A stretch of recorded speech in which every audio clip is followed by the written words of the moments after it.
Previously on The Chosen People. Who am I to do this task? I'm a rogue Egyptian and a former prince. They won't follow me. I'm no good for this. You have the wrong man.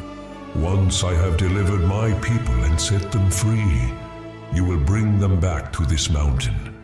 I shall reveal myself to them and confirm my favor upon you. The Lord has seen your misery. He has heard your groaning, and he remembers his covenant with Abraham, with Isaac, and with Jacob. Years from now, when your children ask why we did this, you shall tell them what you've witnessed here. You shall tell them of the mighty hand of the Lord and how he delivered us from the chains of Egypt. My boy, you are tired. I can see it in your eyes and hear it in your voice, and the people will notice. Reflect on the state of your soul.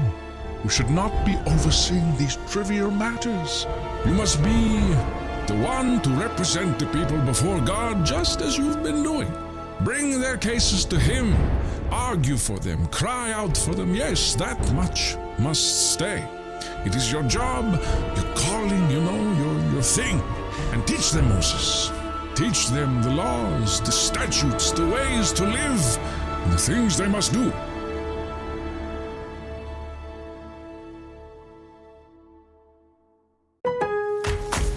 Lowe's knows that free is just better. That's why MyLowe's Rewards is free to join. As a member, you earn points towards MyLowe's money on eligible purchases, get exclusive free gifts, and earn free shipping at Silver Key status, all on top of weekly member-only deals. Don't wait. Join MyLowe's Rewards for free today and start saving more.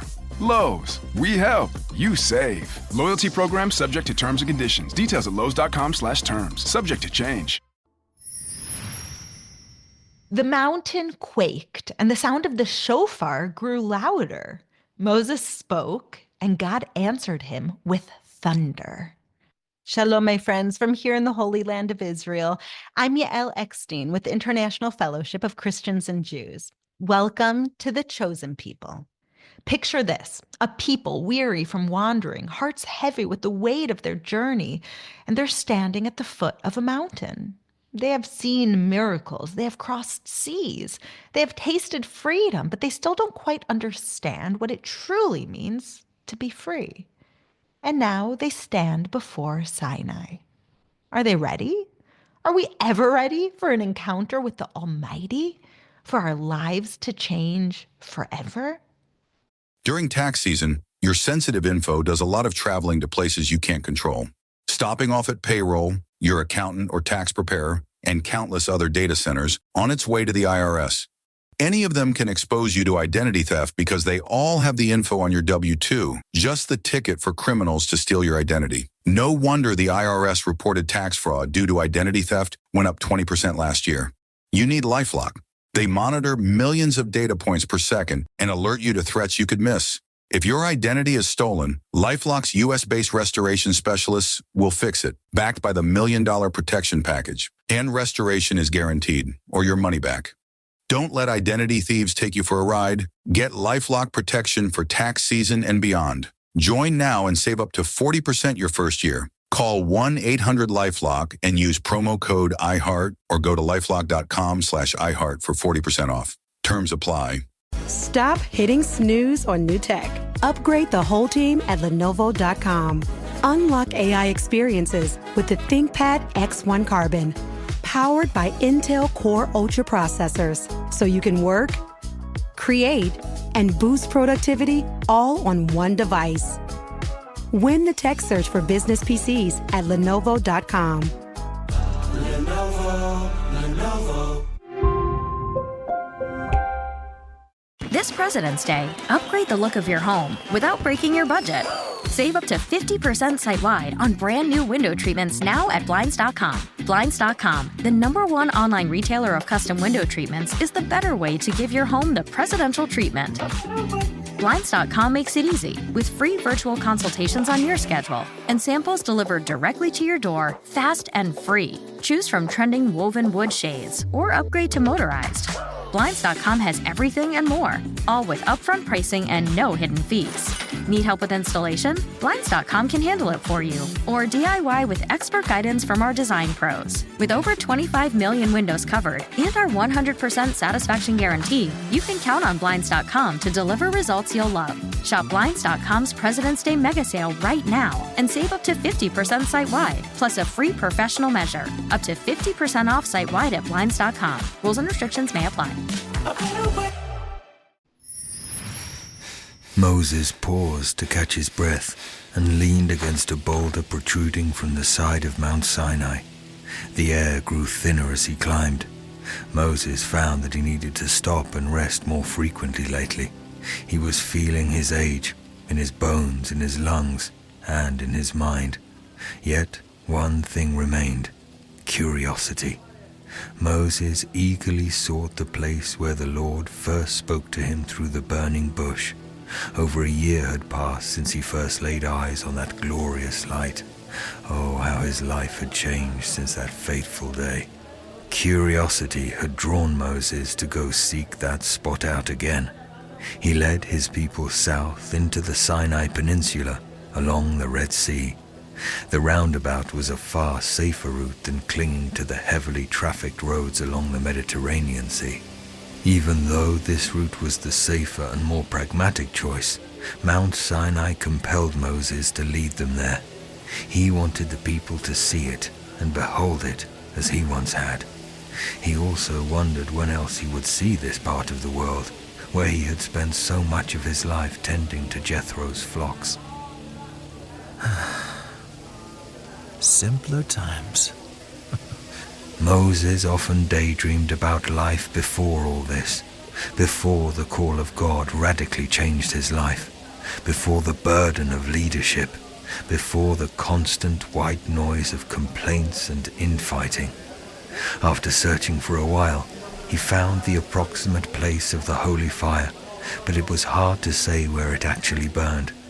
But as he had felt countless times since that initial encounter, an urgent prompting urged him on. The presence he always felt, tucked away in the back of his mind, seemed to compel him forward, upward, to the mountain's peak, Mount Sinai. Moses climbed to the summit. The world stilled around him. The wind, tugging on his robe and beard, grew still, and he could no longer hear the distant sounds of people below. Moses recognized this place. He recognized the pulsating ground beneath him and the magnetic force surrounding him. Moses removed the sandals from his feet and lowered himself before the presence of the Lord. Moses, my servant. Yes, Lord. I am here. Do you remember this place? The place where I first met you? I've dreamed about it every night. I have a message to give you, a command to the house of Jacob, and an explanation to the Israelites. Moses raised his eyebrows at the distinction of using both names of his people, the house of Jacob and the Israelites. The Lord was making it clear that this message was for everyone to hear, not only his elders and appointed leaders, but all the men, the women, and the children. Tell them that you have seen what I did to the Egyptians, and how I carried you on eagle's wings and brought you to myself. The image that sprang into Moses' mind was that of a mother eagle soaring, strong and sure wings outstretched under her young, taking flight for the first time. It was abundantly clear that his God was the protector of his people. Also tell them this. Now, if you will carefully listen to me and keep my covenant, you will be my own possession out of all the peoples, all throughout the whole earth. You'll be my kingdom of priests and my holy nation. These are the words that you are to say to the children of Israel. Again, vivid images sprang into Moses' mind, images of the covenant made long ago with Abraham. Moses saw visions of the father of nations sleeping in the wild. He beheld the smoking firepot and the flaming torch dancing in the space between bleeding animal carcasses. All of it was brutal and barbaric, yet binding, intimate. Moses was reminded that he and the children of Israel were threads in a much grander tapestry. Then, the vision shifted without warning. A staircase hewn of polished, gleaming stone, glowing with ethereal light, ascending into the heavens. And then it shifted again. A staggering view of the night sky flashed before him, stars uncountable and swirling all around him. He was overwhelmed by the wondrous heavens spinning and sprawling. Flashes of Abraham, Isaac, and Jacob flew before him. He heard whispers of their prayers and the vibrating voice of the Lord making them unbreakable promises. Moses desperately tried to steady himself under the swirling expanse. He fell forward to catch himself on a stone, but instead of the rock beneath his feet, he found he could see the entire earth spread below. It was still and firm, but somehow he could behold all of it. He glimpsed terrain he didn't understand, blue swathes without end, ice, tangled forests, sweeping grasslands, rolling hills, and towering mountains. He saw people at war. He saw builders. He saw kings. He saw shepherds, all kinds of people. His mind's eye was then fixed on a secret garden, more beautiful than anything he had ever seen. Lush greenery and fresh water. He could feel the coolness of the garden and the moist mist kissing his cheeks. He could taste the sweet water and smell the fruit growing from each tree. He had never seen anything like it, but yet somehow it felt familiar. It felt like home, a home he had never known. His heart panged with sadness and joy. Tears brimmed in his eyes. Emotions he could not put into words or thought coursed through his body. It seemed so very far away, farther than he could ever travel in a lifetime, unattainable, but so very profoundly beautiful. Movement outside the garden beckoned his gaze to shift outside the garden. He saw his people, but they were not his people. They were something more. They wore priestly garments. They were rebuilding ancient ruins. They were restoring former devastations. They were renewing ruined cities. They stood apart from the other peoples of the earth as they ministered in the name of their God. They knew no shame. They walked in abundance and rejoiced. Their joy was so remarkable. Somehow Moses knew in his bones that he was catching a glimpse of the future, an eternal future written by God himself. It was unshakable. This was the holy nation of their God. They had only to keep the covenant. The Lord was outlining a contract, a vassal treaty with them. Moses' heart leaped in anticipation. He was desperate to see this vision come to fruition. He steeled his heart to lead his people and ensure they upheld the law of their God. If only they could see the vision that still danced in his mind's eye. I will come to you in a dense cloud, so that people will hear when I speak to you and always believe you. Now go and report the words that I have spoken to you to the people so that they can agree to keep this contract. Moses felt the presence in the back of his mind lift slightly, and the sounds and sights of the mountain returned to him as they had before. He hurried down the mountain to do as his God had asked. Moses summoned the elders and conveyed the words of their God. He then sent them out to disperse the news to the people, just as his father-in-law had taught him. He then had them and their representatives gather before him the next day to give their answers. Would they uphold the contract of their God and commit to obeying his commands? The answer that came thundering back to Moses was a resounding yes. Moses again climbed the mountain and reported the people's words to his God. The clouds surrounded him, and the wind tugged at his robe.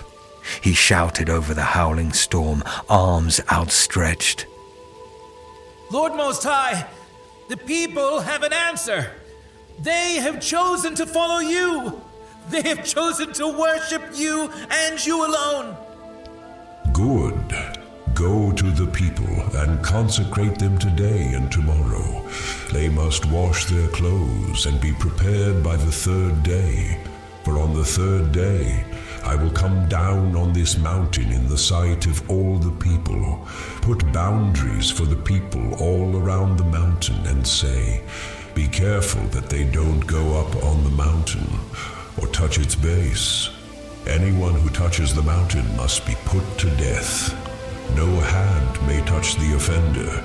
Instead, he will be stoned or shot with arrows. They may go up on the mountain when the shofar sounds a long blast. For the second time in 24 hours, Moses hurried down the mountain to convey the words of his God. He could not believe it. They were to see their God descend upon the very mountain he was climbing down. They were to purify themselves to prepare for his arrival. He wondered at the severity of the punishment for encroaching on the holiness of the ground their God would touch. He would need to be very clear with his people. He did not want them to be confused or ignorant of their God's instructions. He would not have anything terrible befall them on his watch. Mere hours later, he again stood before the people and their representatives and told them what would unfold in 3 days' time. You are to consecrate yourselves to prepare for our God's arrival. I will go out with my elders now and mark the boundaries at the foot of the mountain. Remember, it is critical that you prepare yourselves and obey these guidelines. The penalty for disobedience is death. Hold fast, for in 3 days we will behold our God. The crowd let up a mighty cheer at Moses' words. His heart swelled with pride. Since Jethro's departure, leading the people had become more manageable, and now they were entering into a formal treaty with their God. They were inching closer and closer to possessing the land they had been promised. They were being formed into the prophesied nation. Moses set off to mark the boundaries by the mountain with Aaron and his sons Nadab and Abihu, who they were training up to be elders. On the way out of camp, Miriam sent her son Hur to join them, for favoritism being shown to Aaron's sons could not stand in her eyes. Moses also saw Hoshea as they departed and had him join them as well. He wanted the younger men to be trained up and to learn from the elders as their nation was getting more established. A crack of lightning splattered across the sky far above Moses' tent, illuminating his sleeping quarters for an instant before returning it to the grey of early morning. A clap of thunder sounded right on its heels. Moses' eyes shot open. He frowned. The sky had been perfectly clear the day before. He rubbed the sleep from his eyes and suddenly remembered that it was the morning of the third day. He sprang to his feet and peered out of his tent. Sure enough, a thick cloud gathered above the mountain. It was as if every cloud that would have been in the sky had been pulled into the mountain. The skies in all directions were empty. It was as if the mount was determined to be the focal point of all their natural wonders in the surrounding wilderness. It was not raining, but the electricity from the lightning building within the clouds could not be contained. The crackling light illuminated the clouds over and over again, as a deep rumble of thunder reverberated down the steep slopes of the mountain. Moses hurriedly dressed himself, donning his cloak, and snatched up his staff as he strode out of his tent and through the camp. He saw people beginning to stir and gather outside their tents, eyes fixed on the clouds above. Miriam stared up at the clouds perched on the mount above as she jogged through camp searching for Moses. She felt humbled by what stood before them. Aaron trotted alongside her, uncharacteristically silent, but equally awed. His mouth hung open as they hurried along. Whenever she thought their God could no longer surprise her, she was surprised again, even when she knew what was coming. The very laws of nature were bent and twisted before God's will. They stopped before Moses, who was already stationed at the edge of camp, waited for what would come next. Without looking at them, eyes fixed high above, he spoke to his older siblings. Are all our elders in place to monitor the boundaries when we are called out? Yes, we are as prepared as possible. Aaron spoke at last, and had managed to sneak a smile onto his broad face. The draw of his easy charisma drew the other siblings' gaze toward him. They grinned at one another for a moment before turning their gaze back to the mountain. Just then, the unmistakable sound of ram's horns rang out from the heights of the mountain to every corner of their camp. Miriam could not fathom where the sound came from, but this was their sign that they were moving out. Moses turned to the two of them and nodded.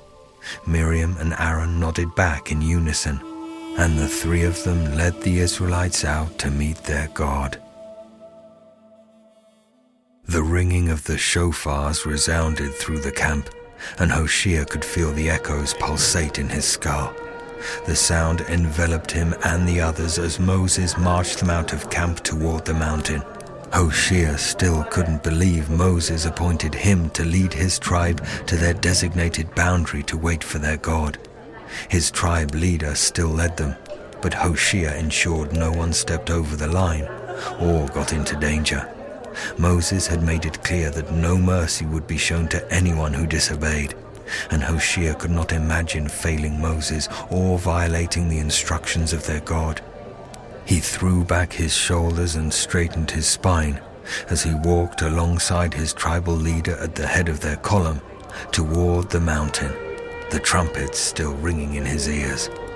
The people in Hoshea's column shuddered at the noise in either anticipation or fear, perhaps both. Hoshea offered them a confident smile and an encouraging nod as he gestured for them to follow him toward the foot of the mountain. Nadab and Abihu, Aaron's sons, stood at the boundary they had set days before, tasked with keeping the people back until whatever was going to happen, happened. Hur, Miriam's son, led his column with a dutiful, obedient stance. Nadab smirked and pointed it out to Abihu, who let out a chortle, subtle yet sharp enough for Hur to catch. Hur frowned, murmured to his neighbor, and made his way over to confront his cousins. What is it, cousin? You heard Moses' commands. Left your post, have you? Only to make sure you two are staying in line. Well, now that you're here, inspect away. Anything amiss? Are we not following orders to the letter? You are, but as always, you seem to lack the gravity of your responsibilities. Then back to your boundary, cousin. Or I might throw the same accusation at you. Nadab sneered at his cousin's back as he retreated back to the head of his column, and Abihu snickered. His laugh was cut short as the ringing of the trumpets intensified, drowning out all other noise. The clouds above the mountain suddenly turned to an inky black smoke. Nadab glimpsed pure and unrelenting flames descending on the mountain through the clouds from the heavens. The heat of the fire caused thick plumes of smoke to billow out and consume the clouds. The fire poured downward toward the top of the mountain, and when it finally met stone and rock, the mountain shook violently. So great was the impact that Nadab stumbled forward, toes almost grazing the boundary line before him. In horror, he yanked his feet back and slipped into his brother. The people around him didn't fare much better. The ground beneath their feet rolled in aftershock waves in response to the rumbling mountain. Nadab hadn't experienced anything quite like this. It was terrible and wondrous to behold. Smoke stung his eyes and coated his throat. He blinked and looked around, seeing soot and ash falling like snow on the Israelites. He then looked up and gasped. The sky was blotted out in darkness. Moses had been thrown to the ground like everyone else had, and his knees stung from the impact. Aaron was up faster than he was and hauled him to his feet. A deep roll of thunder boomed from the column of smoke, and the mountain shuddered again in response. A look of unverbalized concern danced across Aaron's face as they struggled to regain footing. But Moses took a step forward toward the foot of the mountain. His feet were still within the boundaries, but he stood on the edge, staff in hand, ready for what would come next. The shofars were roaring so loud that the sound was still climbing. He could barely hear himself think, but he could feel his heart pounding in his chest. It was thumping against his ribcage as adrenaline coursed through his body. Moses coughed and tried to lodge the soot from his throat so he could speak. My God! You are the God of our fathers, of Abraham, Isaac, and Jacob. The one who has brought us from our misery in Egypt. Your servant and your people stand before you. Moses, my servant, come to me on the mountain. And so, Moses took one step, another, and another, across the boundary line, into the darkness that was gathered on the mountain and stretching into the sky above. He began his climb. Stop hitting snooze on new tech. Upgrade the whole team at Lenovo.com. Unlock AI experiences with the ThinkPad X1 Carbon, powered by Intel Core Ultra processors, so you can work, create, and boost productivity all on one device. Win the tech search for business PCs at Lenovo.com. Lenovo. With the best all-inclusive vacation deals to Mexico and the Caribbean, booking your getaway with Cheap Caribbean Vacations means you have more freedom to do your deal. Whether you want to enjoy snorkeling, endless margaritas, and more, or simply soak up the sun and sand in a tropical paradise, Cheap Caribbean Vacations has your deal for that. Plan and book the exact way you want at exactly the right price for you by using our exclusive Budget Beach Finder. Or find a featured all-inclusive package to Blue Diamond Resorts and do your deal at cheapcaribbean.com. This is Ashley Canetti from the Ben and Ashley I Almost Famous podcast. You probably know somebody who's on Ozempic or semaglutide right now. These are really popular medications that people are using to lose weight if it seems like all other options aren't working for them. Go to tryfh.com to find out if weight loss meds are right for you. Tryfh.com. Tryfh.com. Future Health is not a healthcare services provider. Meds are prescribed at provider's discretion. Results may vary. Sponsored by Future Health. Wow, hearing the thunder and feeling the earth tremble as the voice of God descended upon Mount Sinai, I'm left speechless. How can someone even describe the fear and the wonder of standing at the foot of the mountain, knowing that God himself is about to speak? It's more than a story. It's an encounter with the divine that transcends time. And it makes me reflect on our own readiness to hear God's voice today. Are we prepared to tremble in awe and humility? As the Israelites stood before the mountain, they faced the reality of a holy, powerful, and loving God.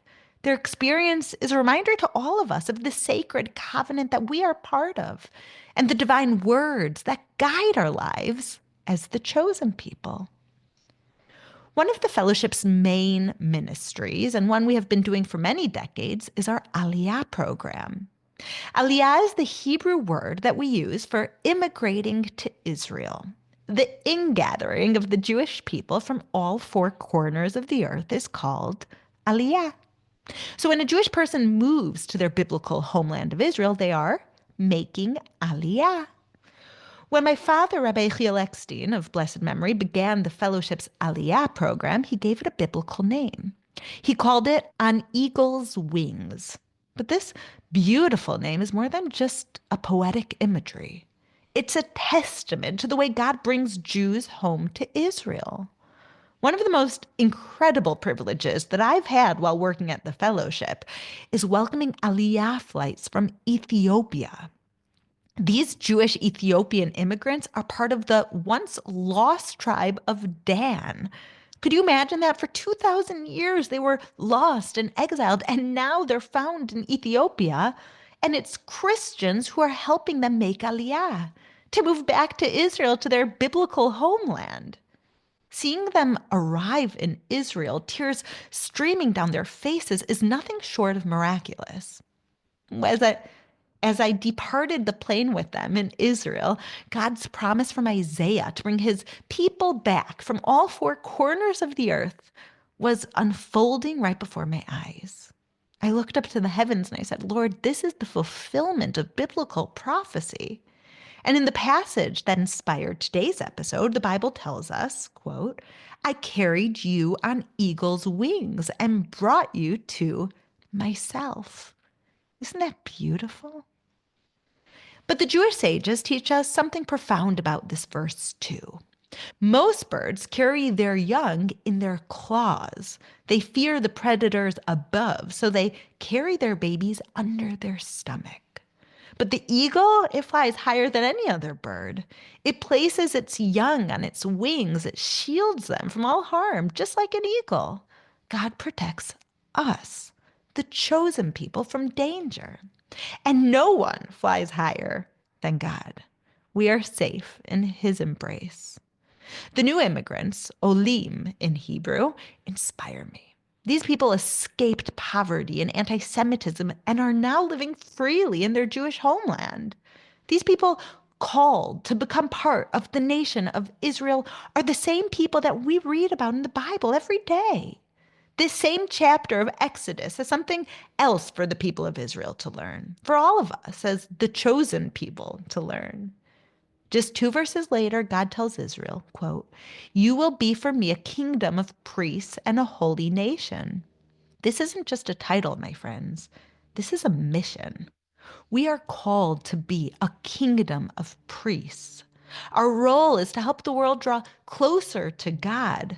We guide, we teach, we exemplify. We are the chosen people carrying the light of God's word, the Torah, to all corners of the earth. We've spent this episode discussing the chosen people, but I'd like to close by looking at their leader, at Moses.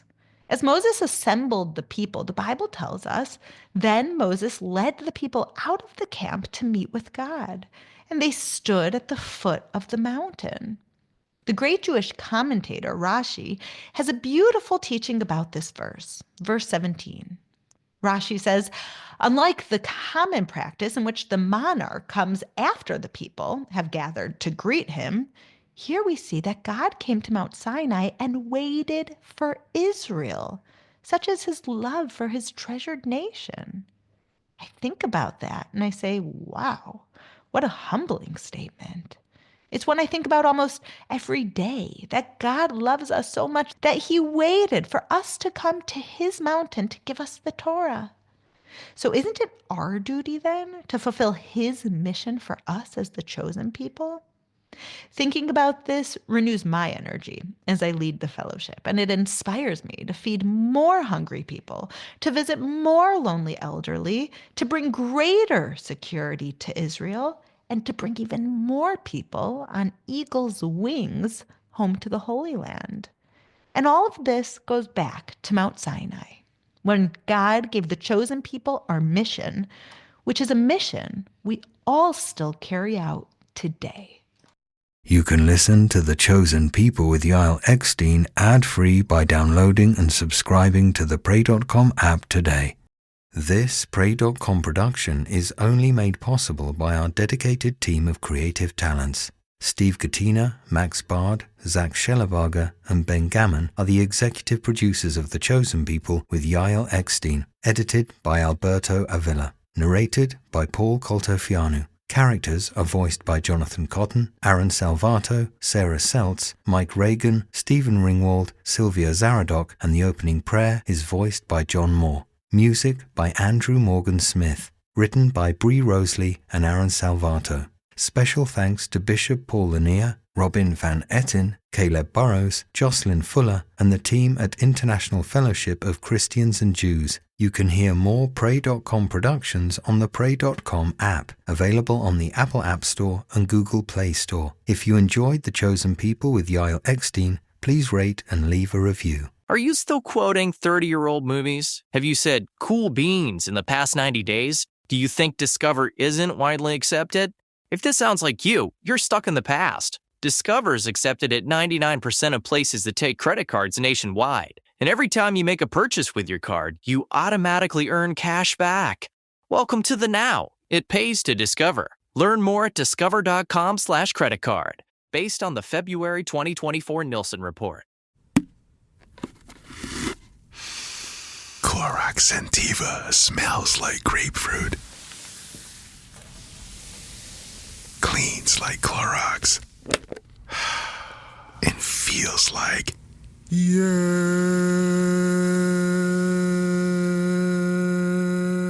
Okay, we could be here all day. Try Clorox Sentiva for a trusted clean with long-lasting freshness. Also available in lavender and coconut. Use as directed. With the best all-inclusive vacation deals to Mexico and the Caribbean, booking your getaway with Cheap Caribbean Vacations means you have more freedom to do your deal. Whether you want to enjoy snorkeling, endless margaritas, and more, or simply soak up the sun and sand in a tropical paradise, Cheap Caribbean Vacations has your deal for that. Plan and book the exact getaway you want at exactly the right price for you by using our exclusive Budget Beach Finder. Or find a featured adults-only all-inclusive package to Seekers Resorts and Spas and do your deal at cheapcaribbean.com. Hey, Janice Torres here. And I'm Austin Hankwitz. We're the hosts of Mind the Business Small Business Success Stories, produced by Ruby Studio and Intuit QuickBooks. Catch up on seasons 1 and 2 and join us for a brand new season of the podcast as we talk to small business owners about how they manage and grow their businesses with the help of platforms like Intuit QuickBooks. Listen to Mind the Business Small Business Success Stories on the iHeartRadio app, Apple Podcasts, or wherever you get your podcasts. At David's Bridal, love is in every stitch. From the initial sketch to the final details, each style is designed with exquisite craftsmanship. Every wedding gown, bridesmaid look, prom dress, and special occasion style in between features handcrafted details filled with love. Come see the magic in person. Book an appointment and sign up for Diamond Loyalty to save 15% on your first purchase.